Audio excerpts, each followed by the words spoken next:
আজকের এই ক্লাসে মেন মিডিয়ান মোড, চক্রবৃদ্ধি সুদ এবং তোমাদের অনুপাত সমানুপাত, এই তিনটে টাইপের যে টাইপগুলো তোমার গ্রুপ বির এক্সাম হলে প্রত্যেকটা শিফটে দিয়েছে, টোটাল যে 18খানা শিফট হচ্ছে 18খানা শিফটে দিয়েছে, সেই অঙ্কগুলিকে সেই টাইপগুলিকে কি করে তুমি সূত্র ছাড়া অপশন দ্বারা এক্সাম হলে সলভ করবে তার প্রসেস দেখিয়ে দিলাম। শুধু ক্লাসটা দেখে যাবে তোমরা যারা 13 তারিখ থেকে 25 তারিখের মধ্যে গ্রুপ বির এক্সাম দেবে। এই অঙ্কটা মেন মিডিয়ানে তোমার প্রত্যেকটা শিফটে গ্রুপ দিচ্ছে, আর মানে স্টুডেন্টরা সূত্র ফর্মুলা দ্বারা করতে যে এক্সাম হলে কিন্তু করতে পারছে না। আমি তোমাকে সব থেকে শর্টকাট প্রসেস দেখাবো, একটু টাইম লাগবে কিন্তু প্র্যাকটিস করে তুমি সেকেন্ডের মধ্যে করে আসতে পারে। এই টাইপের অঙ্ক যখন দেবে প্রথমে দেখে নাও নিচের দেওয়া পরিসংখ্যান বিভাজনের যৌগিক গড় যদি 25 হয় তবে এক্সের মান নির্ণয় করো। ধরো তোমার মিনটা বলে দিল, মিন এক্সের মান নির্ণয় করো, তখন তুমি কী করবে? এই যে 10 আছে 10কে 5 দিয়ে ভাগ, 10কে তুমি কী করবে? 10কে এখানে যে সংখ্যাটা শ্রেণী মানে ক্লাস যেটা থাকবে ক্লাসকে তুমি 2 দিয়ে ভাগ করলে, মানে 10কে 2 দিয়ে ভাগ করলে কত হচ্ছে? 5 দুগুণ 10, 5 হলো। এই দুটোকে যোগ করলে কত হচ্ছে? যোগ করলে 30 হয়, 30কে 2 দিয়ে ভাগ করলে কত হচ্ছে? 15 হচ্ছে। বোঝা গেল? এই দুটোকে যোগ করে হচ্ছে 50, 50কে 2 দিয়ে ভাগ করলে হচ্ছে 25, 25 হলো। এই দুটোকে যোগ করলে 70, 70কে 2 দিয়ে ভাগ করলে হচ্ছে 35। বোঝা গেল? এই দুটোকে যোগ 90, 90কে 2 দিয়ে ভাগ করলে হচ্ছে 45, 45। এটুকু মনে রাখলে। এবার তুমি কি করবে? এই যে বলেছে যৌগিক গড় 25 আর এক্স এর মান নির্ণয় করতে হবে। এক্স তুমি এক্স কী করলে দেখো, এক্সটা এখানে করলে আর মাইনাস কী করলে 25। এই যে মিন যেটা মিন বলবে সে 25 তুমি লিখলে। এবার তুমি কী করবে? এখানে যে সংখ্যাগুলো বেরোবে সেখানে এক্সের জায়গাতে লিখবে। তারপর 5 যদি এক্সের জায়গা দিয়ে 5টা রাখা হয় তাহলে কত হচ্ছে? মানে 25 থেকে 5 বাদ দিলে 5 বাদ দিলে হচ্ছে 20, মানে বড়োর আগে মাইনাস আছে তাহলে -20 হলো, -20 হলো। বোঝা গেল? এই 15টা একবার রাখবে। 15 রাখলে কত হচ্ছে না, তোমার 25 থেকে 15 বাদ দিলে কত হচ্ছে? বাদ দিলে 10, তাহলে বড়োর আগে মাইনাস আছে তাহলে -10 হলো। এই 25টা তুমি এখানে রাখো, তাহলে কী হলো? 0 হয়ে গেল, 0 তুমি এখানে করলে। এই 35টা তুমি এখানে রাখো, তাহলে কী হচ্ছে? 25 থেকে 35 বাদ দিলে কত হচ্ছে? 10। 10 কিন্তু মাইনাস হবে না, কারণ আগে বড়োটা 35, 35 আগে প্লাস আছে, তাহলে এখানে 10 হলো শুধু, মানে +10 করলে বেশ। যাই হোক, এখানে 45টা রাখলে, 45 কত হচ্ছে? 25 থেকে 35 থেকে 25 আছে 20, 20 এর যোগ হবে, কারণ 35টার কি, কারণ আগে প্লাস চিহ্ন আছে, তাহলে 20 হলো, যোগ 20 হলো। নিয়ে এবার কি করবে? নিয়ে এবার দেখো কি করবে না, এটার সঙ্গে এই ফ্রিকুয়েন্সি বা পরিসংখ্যান যেটা বলে সেটার সঙ্গে এই যে বেরোলো সেটা তুমি গুণ করবে, যেটা সেটা লিখবে। তারপর 5 20 কত হলো? 100, -100 হলো। বোঝা গেল?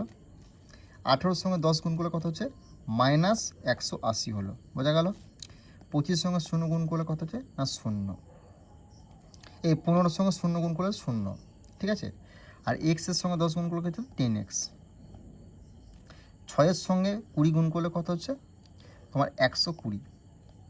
প্লাস দিলেও হবে, না দিলেও হবে, সেটা কোনো ব্যাপার নেই। এবার তুমি দেখো এই মাইনাস আর এই মাইনাস, তাহলে কী হবে? দুটো মাইনাস মাইনাস মানে যোগ হয়, তাহলে 100 100 আর 180 কত হলো? না 280 হয়ে গেল। কত হলো? 280, 280 মাইনাস। আর এই একটা প্লাস আছে, তাহলে মাইনাসে প্লাসে মাইনাস করলে কত? তুমি 280 থেকে 120 বাদ দিলে কত হচ্ছে? না 200, এখানে ধরো 120 দিয়ে বাদ দিলে তাহলে কত হচ্ছে? 160, 160 মাইনাস -160 হলো। নিয়ে তোমাকে কারবার করছে এক্সের মান নির্ণয় করতে বলেছে। এই যে এক্সের সংখ্যা 10 আছে, এই 160কে 10 দিয়ে ভাগ করে দিলে বাস 16 হয়ে গেল এই প্রশ্নের তোমাদের রাইট অ্যান্সার। একটু সময় লাগলো কিন্তু তুমি প্র্যাকটিস করলে সেকেন্ডের মধ্যে করে আসতে পারো, টাইম লাগবে না। তোমাকে বোঝাতে বললাম, এটা মোটামুটি তোমার 3 মিনিট লেগেছে, তো তুমি এক্সাম হলে 1 মিনিটও লাগবে না যদি প্র্যাকটিস করো। আর এর থেকে শর্টকাট ট্রিক্স আর হয় না। ওকে, দেখো তোমরা যারা গ্রুপ বির এক্সাম দেবে না, অবশ্যই কিন্তু এই মিডিয়ান মধ্যমা এই টাইপটা দেখে যাবে, এটা 100% তুমি এক্সাম হলে দেখতে হবে যারা গ্রুপ ডি এক্সাম দিচ্ছ। আর সূত্র ফর্মুলা ছাড়া আমি তোমাদের করে দেখিয়ে দিচ্ছি। দেখো এখানে দেওয়া পরিসংখ্যা বিভাজনটি একটি এলাকার 60 জন গ্রাহকের মাসিক বিদ্যুৎ খরচ নির্দেশ করে তথ্যটির মধ্যমা নির্ণয় করো। যখন তোমাকে এই টাইপের অঙ্ক দেবে, এটা দিয়ে দেবে, তখন তুমি কী করে করবে? এটা 6 আছে, 6 থাকলো, এই 6-এর সঙ্গে 8 যোগ করলে কত? 14, 14 হলো এখানে। এই 14-র সঙ্গে এই 15 যোগ করলে কত হচ্ছে? 29, 29 হলো এখানে। 29-এর সঙ্গে 20 যোগ করলে কত হচ্ছে? 49, 49 হলো এখানে। আর এই 49-এর সঙ্গে 11 যোগ করলে 60, 60 হলো এখানে। বোঝা গেল? এবার এইতে যেটা আছে সব শেষে যেটা থাকবে সেটা তুমি অর্ধেক করবে। কত হলো? 30। এটা 30। এবার 30টা এখানের মধ্যে কোনখানের মধ্যে আসবে? দেখো 30টা, দেখো 29 থেকে 49-এর মধ্যে কিন্তু 30 আসবে, মানে এখানের মধ্যে 30 থাকবে, মানে 49-এর ঘরে 30 থাকবে। বোঝা গেল? এবার কি করবে, এই দুটোর মধ্যে ডিফারেন্স কত, এই দুটোর মধ্যে ডিফারেন্স কিন্তু এক, এই একটা তুমি এখানে লিখলে, বোঝা গেল, একটা লিখলে। এবার তোমাকে কী করে বাই দেবে, বাই দেওয়ার পর কি করবে, এই যে গ্রাহক সংখ্যা যেটা বলবে সেটা তুমি কি দেখো, 30টা কার মধ্যে থাকবে, 29-এর পর কিন্তু থাকবে, মানে 49-এর মধ্যে থাকবে, এই যে সংখ্যাটা থাকবে গ্রাহক সংখ্যা, সেটা তুমি কি করবে, নিচে লিখবে, বোঝা গেল। ইনটু কি করবে, মানে এটার এখানে থাকবে মানে কি, এখানে এই উপরের কি এককের ডিফারেন্সটা, মানে যার কাছে থাকবে তার ডিফারেন্সটা দেখবে। 90 থেকে 80 বাদ দিলে কত, 10, 10 তুমি করলে, দেখো কী করলে, এখানে শূন্য কাটলে, এখানে শূন্য কাটলে, এখানে শূন্য কাটলে, তাহলে কি করছে, কি হবে, 2-এর সঙ্গে যদি 1 ভাগ করে তাহলে কত হচ্ছে, 0.5 হচ্ছে, 0.5 হচ্ছে, বুঝতে পারছো, 0.5। এবার 0.5 যেটা হলো সেটা কী করবে, এখানের মধ্যে যে ফ্রিকোয়েন্সিটা ছিল তার সঙ্গে তুমি যোগ করে দেবে। 80-এর সঙ্গে যোগ করলে কত হচ্ছে, 80.5 কোথায় রয়েছে, 80.5 হয়ে গেলে এই প্রশ্নের রাইট অ্যান্সার। তো আশা করছি তোমাদের এই টাইপের অঙ্ক হলে তুমি সেকেন্ডের মধ্যে অ্যান্সার বার করে আসতে পারবে। ওকে, দেখো নেক্সট অঙ্ক দেখে নাও, মধ্যমা এবং মিন থেকে তোমাদের কিন্তু অঙ্ক আসছে। যখন তোমাকে মধ্যমা বা মিডিয়ান নির্ণয় করতে বলবে, আর গ্রুপ ডি প্রত্যেকটা সেটে আসছে, যারা পড়াশোনার জন্য প্রিপারেশন দেখে নাও, 8, 10, 12, 14, 16, 18 বলেছে। এই টাইপের অঙ্ক হলে তুমি কী করে করবে, এই যে দেখো 1, 2, 3, 4, 5, 6, 6টা বলেছে, মানে এটা 3, এটা 3টে আছে, এদিকে 3টে আছে, এদিকে 3, এদিকে 3 যদি ভাগ করে দিই, তাহলে মধ্যে তাহলে কোন সংখ্যাটা পড়ে থাকবে, মধ্যে তো 13 থাকে, 13 অ্যান্সার হয়ে গেল। এভাবে করতে পারো। আর তুমি যদি এভাবে করতে পারো, এই মধ্যে দুটো সংখ্যাকে নিলে, এই যে দুটো বাদ দিলে, দুটো বাদ দিলে, সেই দুটো যোগ করলে দেখো 12 আর 14 যোগ করলে কত হয়, 26, সেই 26কে তুমি 2 দিয়ে ভাগ করলে কত হয়, 13। এবার তোমার যেটা ভালো লাগবে সেটা তুমি কিন্তু করবে। ওকে, দেখো নেক্সট অঙ্ক, যখন তোমাকে 3 বছরের চক্রবৃদ্ধি সুদের 10% হারে বার করতে বলে, তখন তুমি কি করে বার করবে সরল সুদ এবং চক্রবৃদ্ধি সুদের পার্থক্য। এই অঙ্কগুলো কী করে অপশন দ্বারা সলভ করতে, সেটা আমি ব্যাচে দেখিয়ে দিচ্ছি। সূত্র ফর্মুলা দ্বারা তোমরা কী করে করবে, দেখো দেখো 5,60 টাকা বলেছে, 5,60 টাকাটা তুমি কী করবে, 3 বছরে যখন চক্রবৃদ্ধি সুদ বলবে, 3 বছরে মানে 3:3:1, বোঝা গেল। এবার এই 10% যদি 10কে যদি তুমি 5,000কে 10% মানে 5,000কে 10 দিয়ে ভাগ করো, তাহলে এখানে হবে 500, তুমি 5,000কে 10 দিয়ে ভাগ করলে 500 হচ্ছে। এবার কি করবে, এই 500কে 10 দিয়ে ভাগ করো, তাহলে কত হচ্ছে, এখানে হবে 50, বোঝা গেল। আর এই 50কে 10 দিয়ে যদি ভাগ করো, তাহলে কত হচ্ছে, 5 10 50, 5 নিয়ে তুমি এইরকম দাগ দেবে। দেখো এই 500কে আর 3 দিয়ে গুণ করলে কত হয়, 3 5 15, 1500, বোঝা গেল। যোগ চিহ্ন দেবে, এই 3কে 50 দিয়ে গুণ করলে কত হচ্ছে, 3 5 15, 150, যোগ চিহ্ন দিলে 5কে দিয়ে 5 4 5 হয়ে গেল। জিজ্ঞেস করেছে কি সরল সুদ ও চক্রবৃদ্ধি সুদের পার্থক্য। যখন সরল সুদ চক্রবৃদ্ধি সুদের পার্থক্য বলবে না, তখন এটা নেবে না, শুধু এই শেষের দুটোকে তুমি যোগ করে দেবে। 155 হয়ে গেলে এই প্রশ্নে তোমাদের রাইট অ্যান্সার কোথায় রয়েছে, অপশন এ হয়ে গেলে এই প্রশ্নে তোমাদের সঠিক উত্তর, বোঝা গেল। আর এটাও তুমি করতে পারো অপশন দ্বারা, যে 11 দিয়ে কোন সংখ্যাটা কাটা যাচ্ছে। দেখো 5 11, এই 5 15, 15 11 দিয়ে গুণ করা হয়, এটা কিন্তু 155 কাটা যাচ্ছে, সেভাবে তুমি করতে পারো। আরও অনেক প্রসেস কিন্তু আমি ব্যাচে দেখিয়েছি, সেগুলো তুমি দেখতে পারো গিয়ে। ওকে, এই অঙ্কটাও গ্রুপ ডির প্রত্যেকটা সেটা আসছে, ভালো করে দেখে যাও। দেখো কী বলেছে, তবে বৃহত্তম ক্ষুদ্রতম সংখ্যার পার্থক্য নির্ণয়। যখন তোমাকে বৃহত্তম ক্ষুদ্রতম সংখ্যার পার্থক্য নির্ণয় করতে, তখন তুমি কী করে করবে, প্রথমত হলো কি, অঙ্কটা পড়ে নাও। 3টি সংখ্যা বলেছে 4, 5, 6 অনুপাতে রয়েছে। যদি বৃহত্তম এবং ক্ষুদ্রতম সংখ্যাটির যোগফল 6000 হয়, তবে বৃহত্তম সংখ্যাটি ক্ষুদ্রতম নির্ণয় করো। দেখো প্রথমে যোগফলটা কত হয়, 6000, 6000টা তুমি প্রথমে লিখবে, 6000টা প্রথমে তুমি কী করলে, লিখলে।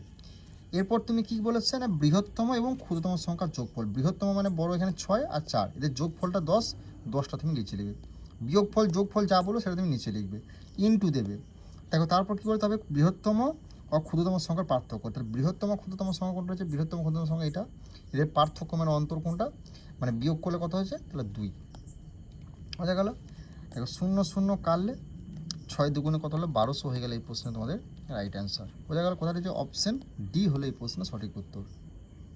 নেক্সট অঙ্ক, তোমাদের সুদের হার যদি নির্ণয় করতে বলে, আর চক্রবৃদ্ধি সুদ কথাটি বলে 2 বছর কথাটি, তখন তুমি কী করে অ্যান্সার বার করে দেখে নাও। এই টাইপের অঙ্ক। দেখো কোনো মূলধন চক্রবৃদ্ধি সুদের 2 বছরে নিজের 36/25, 36/25 গুণে হয়, গুণে হয়ে যায়, তাহলে সুদের হার নির্ণয় করতো।